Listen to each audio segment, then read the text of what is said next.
Sabemos que el cáncer cervicuterino en nuestro México es uno de los cánceres más frecuentes, desde que mayor morbimortalidad y mortalidad ocasionan. En esta zona, en la zona centro del país, está casi a la par en incidencia con el cáncer de mama. En la zona norte del país es más frecuente, ligeramente más frecuente el cáncer de mama que el cáncer cervicuterino. Y en la zona sur, todo lo que es Oaxaca, Chiapas, bueno, parte de Guerrero, Oaxaca, Chiapas, Tabasco y hacia allá, el más frecuente sigue siendo el cáncer cervicuterino. Y bueno, como alguno de los comentarios que quiero hacerles es que el cervicuterino tiene y en general lo que es el cáncer del tracto genital inferior, tenemos la gran ventaja, todos los médicos, todos aquellos que vemos mujeres, tenemos la gran ventaja de tenerlo al alcance, de poder observarlo directamente y poder convivir con él en una etapa precursora del carcinoma. Y eso es una gran ventaja, una bendición, diría yo, que a través de una observación directa del tracto genital inferior, que a través de una palpación, podamos encontrar una lesión precursora de lo que a futuro podría ser un tumor canceroso invasor a continuidad o a distancia. Tenemos el eslogan, el clásico eslogan de que en México muere una mujer cada 2 horas por cáncer cervicuterino. Y si yo le sumo el cáncer de mama, bueno, entonces mueren 2 mujeres cada 3 horas por estas 2 entidades. Con la gran ventaja de que en el tracto genital inferior sabemos que en un 90% lo va a provocar, que es la infección por virus papiloma humano. Entonces, dentro de los paradigmas que estamos manejando ahora, y muy a propósito lo que manejamos aquí dentro de los que estamos queriendo prevenir el problema, es el famoso iceberg. Cuando yo ya veo el tumor con N estadificación, estamos en la punta del iceberg. Y cuando yo veo esto, me digo a mí mismo, tuve 10, 15, 20 años para poder haber actuado con esta mujer antes de que tuviera un proceso canceroso invasor. ¿Y cuál es ese factor predisponente? El más importante de todos. El factor más importante es la infección por virus papiloma humano. Entonces, el primer mensaje, antes de movernos con el tumor y antes de ver cuánto tiene de extensión longitudinal y cuánto tiene de profundidad y cuánto me ha afectado en mis parámetros o no, o sea, antes de estarlo estadificando, tenemos que hacer mucha labor a nivel de diagnóstico y tratamiento de la infección del virus del papiloma humano, que va a incidir en el cáncer de todo el tracto genital inferior. ¿Cuál es el tracto genital inferior? Cervix, vagina, vulva, periné, periano, ano, partes comunes, hombre y mujeres, periné, periano y ano, y en el varón también el cáncer de pene, también totalmente dependiente de la infección por virus papiloma humano. Y entonces, bueno, todos aquellos que vemos tracto genital inferior, tenemos que abrir la puerta del consultorio a todos los géneros. Ya no me voy a meter en más discusiones, nada más a todos los géneros.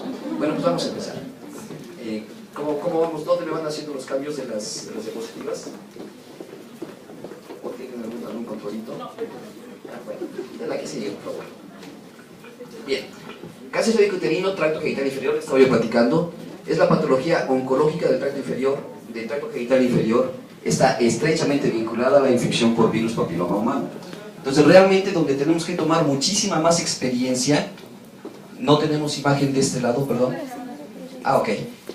Donde tenemos que tener mucho más experiencia, pero tremendamente más experiencia, es en el diagnóstico y en el manejo de la infección por papiloma humano.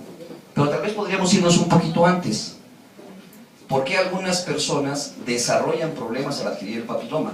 Porque hay algunos estudios, sobre todo reportes epidemiológicos hechos en España, que ellos nos hablaban de que 3 de cada 4 personas con vida sexual activa son portadores o han tenido contacto con el virus del papiloma humano en cualquier momento de su vida. Algunos otros conceptos que se han manejado. El virus papiloma humano puede permanecer latente y activo en el organismo años, en el número de años. Puedo tener un periodo de ventana de hasta 30 a 35 años, esperando el momento para manifestarse. ¿Sí? Bien. Que el virus papiloma humano, anteriormente el punto de quiebre para el diagnóstico del tumor como tal, ya del tumor invasor, era entre 45 y 50 años. Situación que ha venido cambiando. Actualmente hemos visto pacientes fallecer por CA-CU invasor de 23, 24 años de edad. Bueno, otro tema a tomarse en cuenta. ¿Cuánto tiempo se toma a través de la prima infección hasta desarrollar un cáncer invasor? ¿Alguien tiene una idea?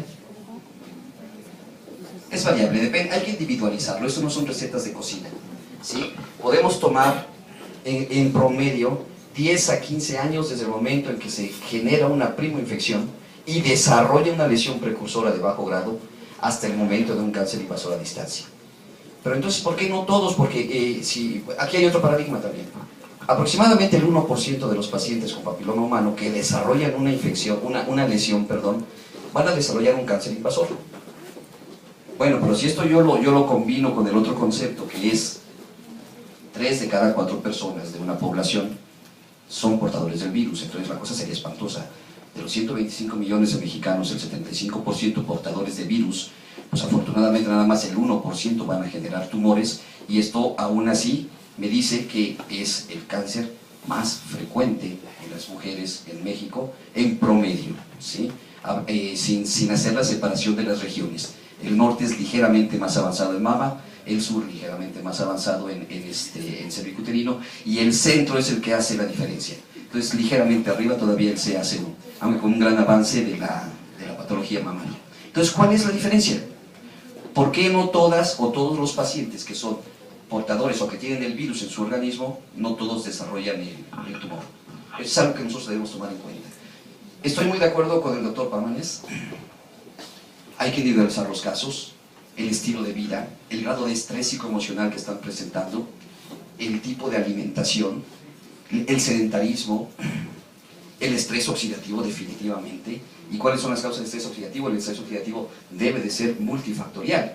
Entonces, para realmente controlar este tipo de padecimientos, yo debo tener en primer lugar una misión sumamente importante: establecer un verdadero puente de confianza médico-paciente. Si yo le digo a mi paciente, gran parte de tu curación va a ser, estate tranquila, no te estreses tanto, y no me cree, estoy fallando en lo principal. Lazo de confianza, ¿sí? Hazme caso a una indicación. Claro, esa indicación se la tengo que dar con suficiente conocimiento de causa. Bien, si yo le digo, cuidado con tu alimentación, esa recomendación de la OMS es absolutamente real. 25 gramos de glucosa, de azúcares al día. Está medio en chino, ¿no? Está medio difícil por la adicción que tenemos a lo dulce, y porque una lata de refresco me representa 40 gramos de azúcar. Y aparte póngale el gansito, y aparte póngale los chilaquiles en la mañana, y aparte el capuchino, y aparte lo demás, ¿sí?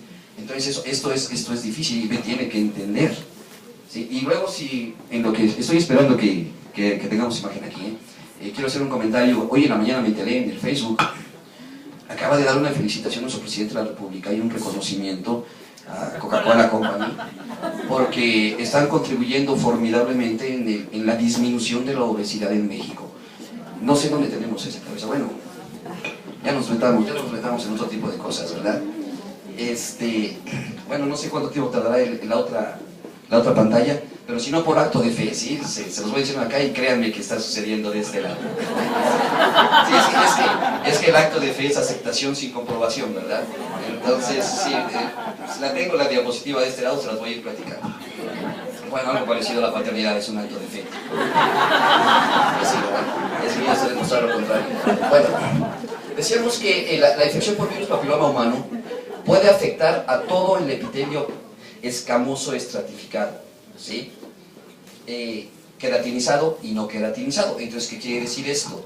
Que puede afectarme desde el epitelio cervical hasta el epitelio intranal, ¿sí? Y obviamente pasamos por transiciones de epitelios no queratinizados, epitelios queratinizados, y luego hacia las regiones intranales, otra vez epitelios no queratinizados.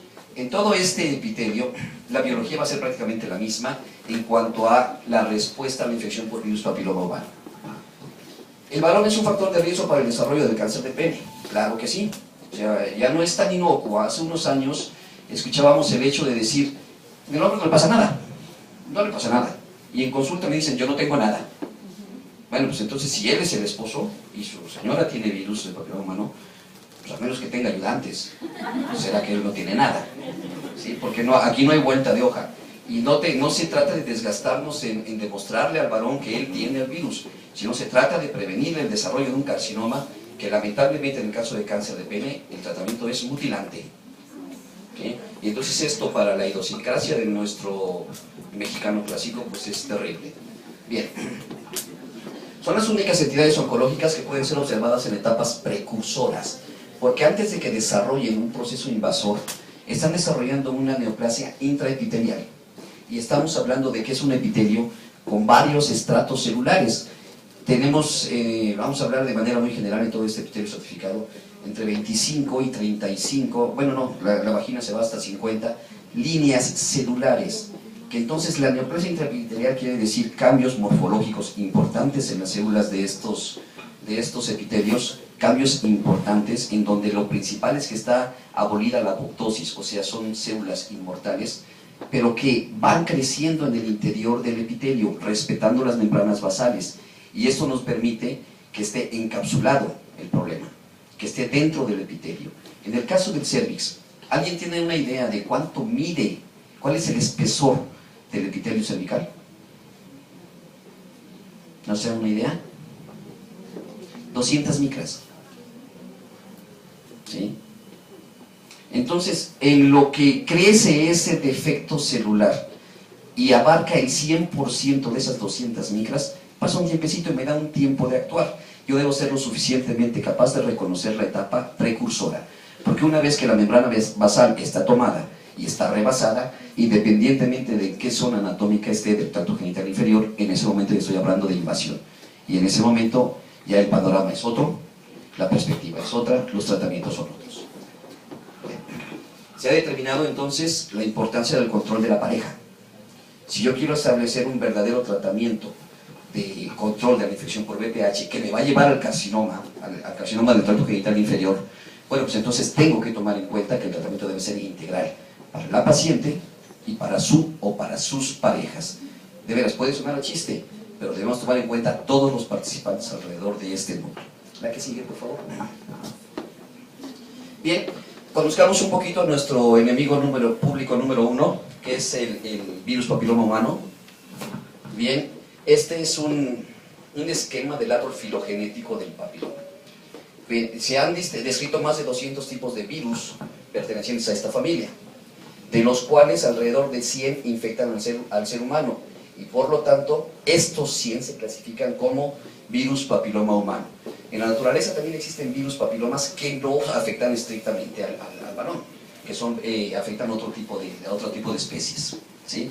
Bien, la que sigue, por favor. Cada 2 horas muere una mujer por cáncer cervicuterino en México, y como corolario cultural, déjenme decirles que cuando adicionamos, ya se los dije, el cáncer de mama, entonces mueren 2 mujeres cada 3 horas por ambas causas. Mujeres jóvenes, mujeres socialmente activas, económicamente increíblemente activas, pero sobre todo emocionalmente necesariamente activas en los hogares mexicanos. Todavía la tasa de mortalidad, de morbimortalidad de este padecimiento es alto, lamentablemente alto. A pesar de los 38 años del DOC en México, sigue siendo alto. Entonces tenemos que hacer algo diferente. Lo primero que yo les quisiera dictar es: no le hagan mucho caso al diagnóstico citológico negativo, y menos le hagan caso a la norma oficial mexicana 14, que dice que 3 resultados negativos consecutivos, la siguiente revisión se va a 3 años, y vuelve a salir negativo y la siguiente revisión a 4 años. No le hagan caso a eso, por favor. Debe haber sido alguien como nuestro presidente de la República quien dictó así. La que sigue, por favor. Bien. Factores de riesgo para desarrollar un carcinoma cervicuterino. Este es un repasito general de lo que es el espectro de la enfermedad. Bien, el principal factor de riesgo es la infección por virus papiloma humano. El inicio de vida sexual en edades tempranas. ¿Sí? El número de parejas sexuales. Y bueno, esto es algo que puede estar ligeramente en controversia. ¿Cuándo se considera promiscuidad sexual? ¿Cuántas parejas sexuales? Y el detalle sería, ¿en cuánto tiempo? Porque cuando éramos residentes de gineco, bueno, pues la pregunta es media difícil de responder. Sí, la vida en los hospitales a veces es peor que en las prisiones. Bien, entonces, ¿cuántos? 2 todavía es aceptado, a partir de 3. ¿En cuánto tiempo? 3 en toda una vida. Ahora está más difícil. No, consideramos 3 parejas o más en un lapso menor a un año, ya se considera promiscuidad. Porque también la persona que pasó casada 45 años, que es viuda y se vuelve a casar, ese no es promiscuo, a menos que la nueva novia traiga una historia diferente. ¿Sí? Bien, entonces el número de parejas sexuales, promiscuidad sexual. El hecho de tener una pareja de riesgo. ¿Quién es una pareja de riesgo? Hay una pareja de riesgo que nos va a visitar en los próximos días aquí en Puebla, famoso, famosísimo. Ya enterró a 3 esposas por cáncer cervicuterino. Esa es una pareja de riesgo. El antecedente de haber enviudado por cáncer. Nuestro queridísimo Roberto Carlos ya enterró a 3. ¿Sí? Él es una pareja de riesgo. ¿Sí? Serio que sí. ¿Por qué? Pues tenemos el antecedente, él las está contagiando. El problema no son sus mujeres. El problema es que él les transmite el vector para desarrollar el cáncer. Por eso es pareja de riesgo. Bien. Tabaquismo. El segundo aspecto más importante en la mujer para desarrollar un cáncer cervicuterino es el tabaco. Aunque no se fuma por ahí abajo, pero te repercute ahí abajo el hecho del fumar. ¿Sí? Bueno, nosotros calificamos que uno de las conductas nocivas del ser humano más absurdas que pueden existir es el tabaquismo, con todo, perdón a los que fuman, pero de veras se genera daños a todos niveles. Bien, embarazo antes de los 18 años, o número de embarazos antes de los 18 años, y otras enfermedades de transmisión sexual asociadas al virus papiloma humano. Y aquí les quiero dar algunos comentarios también. Decía yo que el inicio de vida sexual a edades tempranas. El último reporte que recibimos por parte de un trabajo que se hizo en el Seguro Social determinaba que el inicio de vida sexual activa en estos momentos, bueno, ahora ya es retrospectivo, en los últimos fue 8 años, el inicio de vida sexual activa se está dando a los 13 años de edad. Y estas chicas que empezaron a los 13 años su vida sexual activa, al haber llegado a 20, habían tenido 5 parejas en promedio. Esto ha generado otra problemática alrededor del papiloma humano. Inicialmente podíamos encontrar infecciones monovalentes. O encontrábamos el virus 16, o el 18, o el 34, o el 52. Actualmente, y eso se hace ya para lo que yo considero la única utilidad de la PCR y de las pruebas moleculares, investigación de genomas virales en tumores, estamos encontrando ya multifactorial. O sea, están involucrados 4, 5, 6 serotipos diferentes del virus que suman su agresividad y su poder oncogénico. Y esto también me puede explicar si una niña empieza a los 13 años y recibe una primoinfección de un virus 16, y a los 15 años tiene otra pareja y le inyecta el virus 6, y a los 17 años tiene otra pareja y le contribuye con un 52. Bueno, eso me puede explicar por qué a los 20 desarrolló una lesión de bajo grado que no fue diagnosticada porque no la hacen colposcopía en adolescentes, ¿sí? Porque se esperan hasta que haya una alteración real en el reporte de citología, y entonces a los 22 años tiene una lesión de alto grado, y a los 23 tiene una lesión, ya tiene un cáncer invasor, y a los 24 falleció por metástasis a distancia. Entonces, ¿cuándo debemos empezar a hacer controles? Y no únicamente citológicos, al inicio de vida sexual. No más de un año después de vida sexual, idealmente en primer contacto deben tener colposcopía. Bien, en donde nos quedamos, factores de riesgo, ya se salían los factores de riesgo. Bueno, estábamos hablando de un poquito de virus papiloma humano. Este es un virus pequeñito, mide 52 nanómetros de diámetro, y aquí es donde a mí me empezó a llamar la atención cuando me dijeron que había ya nanotecnología aplicada a la terapéutica médica. ¿Por qué? Porque gran parte del problema que enfrento para controlar al virus papiloma humano es el tamaño. 52 nanómetros es cosa de nada. El virus más pequeño conocido hasta hoy en la biología es un virus de 25 nanómetros. Bueno, entonces también aprovecho ahorita en lo que está visto todo esto técnicamente, aprovecho para darles otros términos. El uso del preservativo no nos sirve de nada para detener la transmisión del virus. La primera razón, porque el virus no vive exclusivamente en la zona tapada por el preservativo. En todas las demás áreas también está viviendo. Pero también el tamaño de la partícula viral es infinitamente menor al tamaño del poro de látex. No sirve. Y por lo mismo que tiene ese pequeñito tamaño de 52 nanómetros, es muy difícil de aislar, de cultivar y de estudiar más a fondo. Y por lo mismo tiene una capacidad increíble de invadir y alterar el genoma de las células huésped. Bueno, entonces, ¿cómo puedo prevenir la transmisión? ¿El preservativo no sirve? ¿De veras que sí? Una mujer o un hombre hasta el matrimonio y de por vida. Vamos a caer en tiempos bíblicos. Es la mejor manera de evitar la transmisión. Y el problema es que ahora socialmente las chicas tienen una presión increíble para que a los 13 años ya estén dándole que sí al primer galán que se les encuentre. Hemos ido a dar pláticas a escuelas hablando de este tipo de temas en educación sexual, en donde tocamos el tema como tal. Y entonces algunas chicas expresan, ¿y a poco tú todavía eres virgen? Están en segundo y secundaria. ¿Y tú cuándo? No, pues, no, eso es lo duro. Y entonces, ¿qué tenemos que hacer? Como papás, los que somos padres de hijas, pues al toro por los cuernos, tocar el tema. O sea, tu entorno, tu sociedad, tus compañeros, te van a estar presionando a que inicies una vida de genitalidad desde los 13 años de edad. Ojo, los riesgos son estos, ¿sí?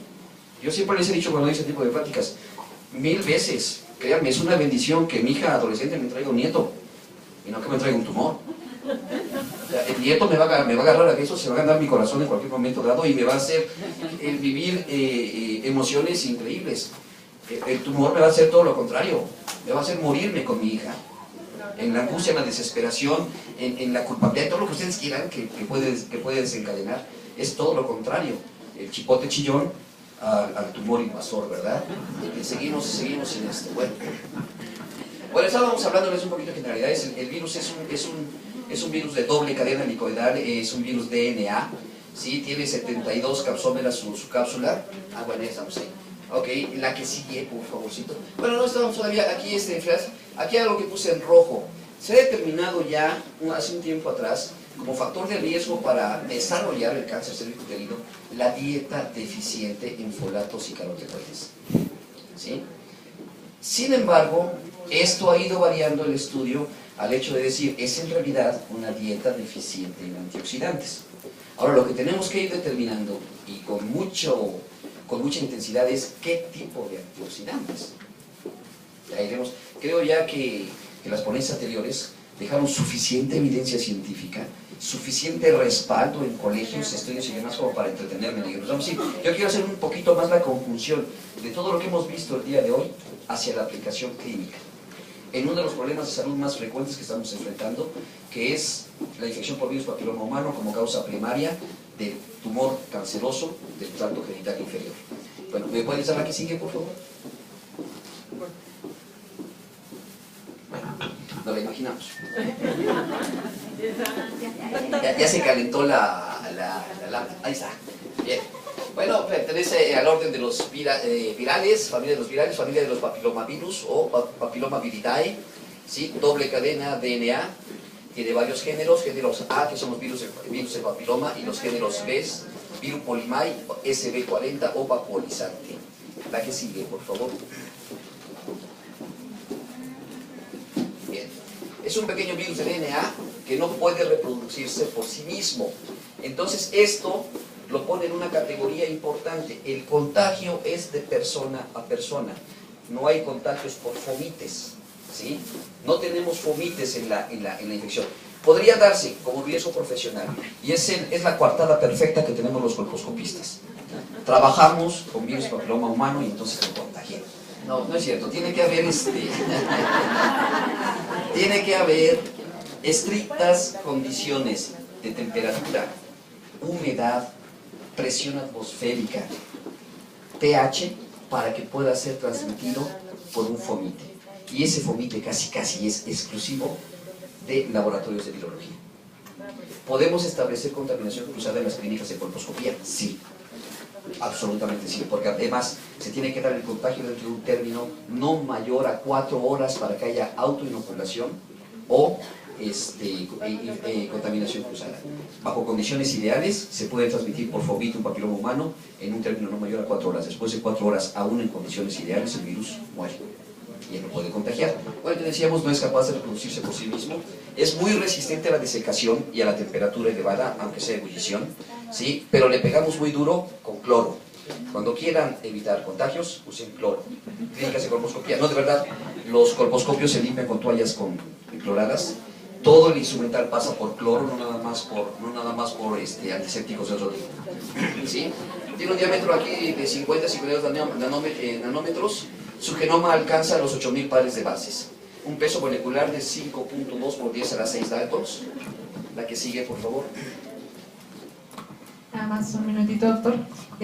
Si pueden recorrer sus sillas, una disculpa, no podemos ahorita activar la pantalla. Las personas que no ven, aquí hay suficientes pueden pasar espacios algunas para libres. acá, y las que no se pueden